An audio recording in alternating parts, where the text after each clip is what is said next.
শুনি উনারে কইয়া দে এই রান্না কি তেঁতুল আছে?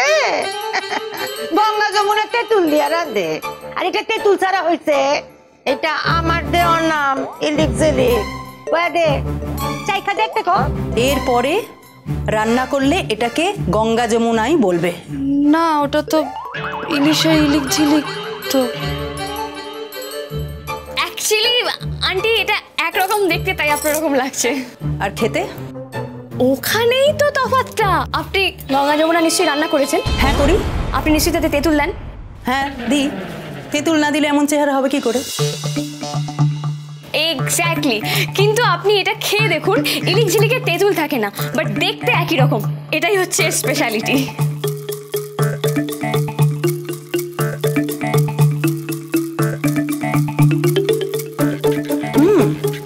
তাই তো। এটার নাম কি? ওটা তেল ছাড়া পছন্দের পাঠা। পছন্দের পাঁঠা? না না, এটাকে তো ওপার বাংলায় বলে সিলেটি স্বাদ করা খাসি। তো এটার নাম পছন্দের পাঁঠা হবে কোত্থেকে? আসলে বাবা হয়েছেটা কি, ওই মহুয়া ওর কিছু কিছু রান্নার নাম নিজেই দেয়, এটাও তেমনই। ওরে মা রে মা রে মা, এখানে তো দেখি মিথ্যা চাষ হইতেছে। সকলে মিলে এই পোলা, আরে রান্নাগুলো আমি করছি, আমি নাম দিছি, আমি কইছি রান্নার নামও নাকি ওর বউ দিছে। তো এটা কিভাবে রেঁধেছো? এই খেয়েছে রে, এটা তো অপসরাদি বানিয়েছিল। আর আমি তো খাতা দেখে দেখে কি পড়েছিলাম কি বলেছিলাম মনেও তো পড়ছে না। আমি শুধু নামিয়েছিলাম। হ্যাঁ কি হবে? বলো বলো বলো। ও কি আর সিক্রেটটা বলবে? বাবা আমি ওকে কতবার জানতে চেয়েছি, আমাকেই বলেনি। আমাদের কিন্তু বলতে হবে মহুয়া তোমায়। আমি আমি আমি আমি দেখেছি রান্নাটা কিভাবে রান্না করা হয়।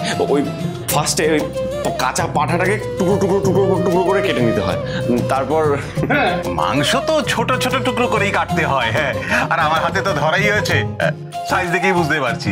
তো তারপরে ওই তো তারপর একটা বাটিতে নিয়ে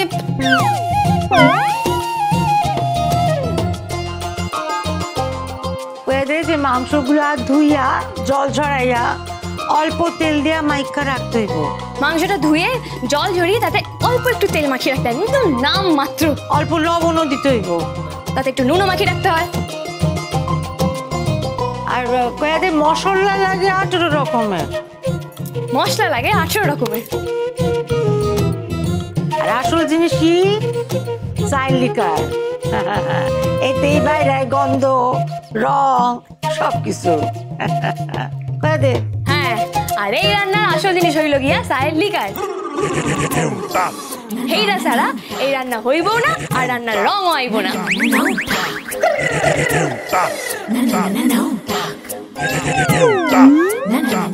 অ্যাকচুয়ালি কি বলুন তো, মানে বাংলাদেশি আইটেম তো তো বলতে গিয়ে বাংলাদেশি ভাষাটা বেরিয়ে গেছে। তা তুমি যেভাবে বলছো মনে হচ্ছে রান্নাটা তুমিই করেছো।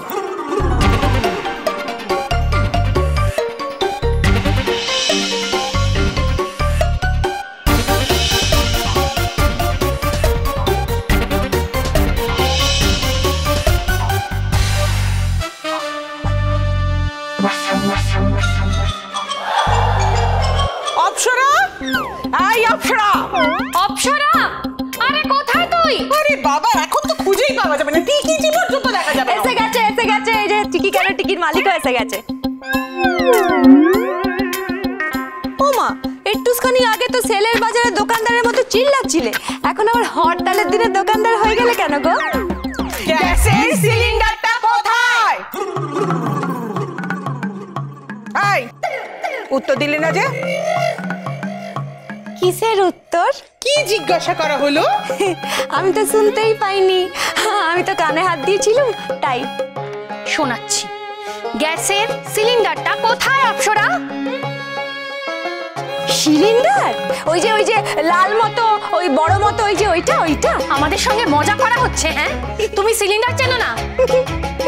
আমি তো একটুখানি মজা করবো। তোমরা অমন রাগ করছো কেন গো মায়েরা? বলছি আমার সঙ্গে কি তোমাদের তেমন সম্পর্ক? এই যে কদিন আগে বললে অপ্সরা তুই তো আমাদের বাড়ির মেয়ের মতো, তা বাড়ির মেয়ে বুঝি একটুখানি মজা করতে পারে না? কাজের কথাটা বল। সিলিন্ডার বলছি তোমাদের চোখগুলো কি গেছে? হ্যাঁ, সিলিন্ডার খানা তো সকালবেলা রান্না করে ছিল, আমি রান্না করে দেখছি চা করতে গিয়ে মানে আমি এক্সট্রা সিলিন্ডারের কথা বলেছি।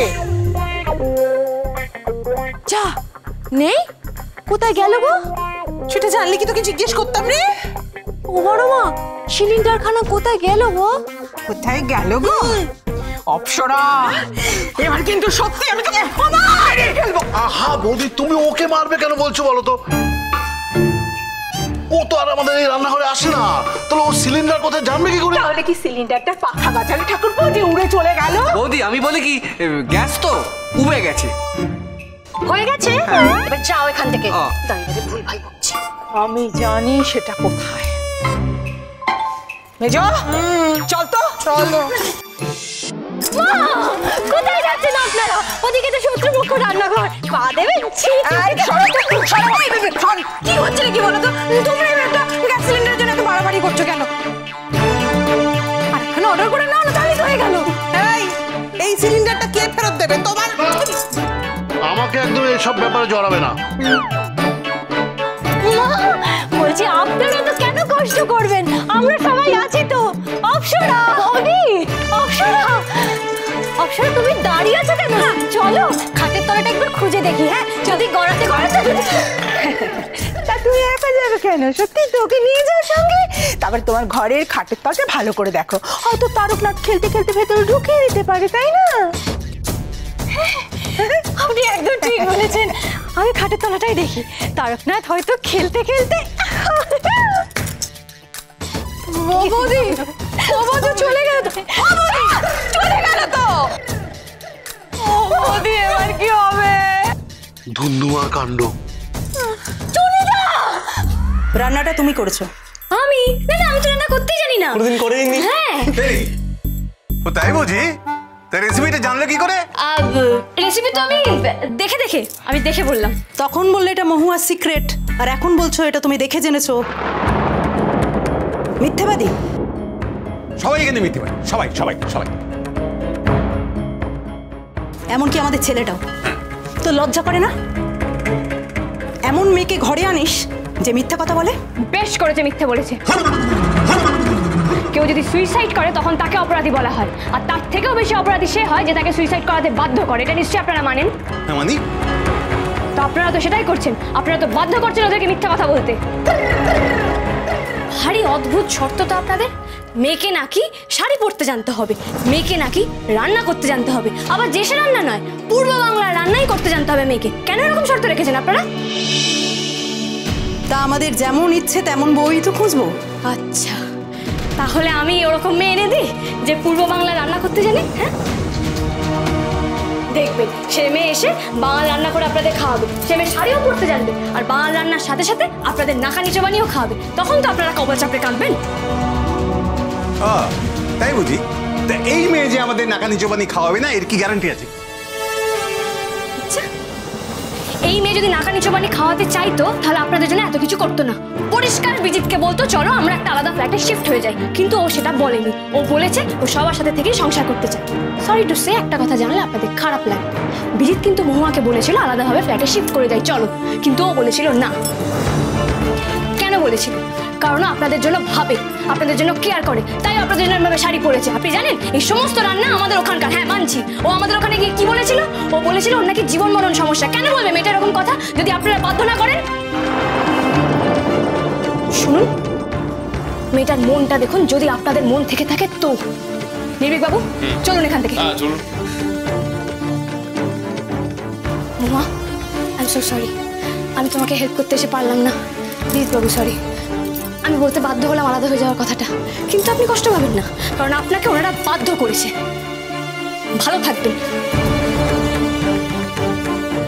ও বাবা, মায়া তো জ্বালায় দিল। এর এক থেকে আমি রাগিনী কন্যা ভ্রমণ এখনই খুঁজতে আসে। আমিও চুনি পান্না, চুনি পান্না।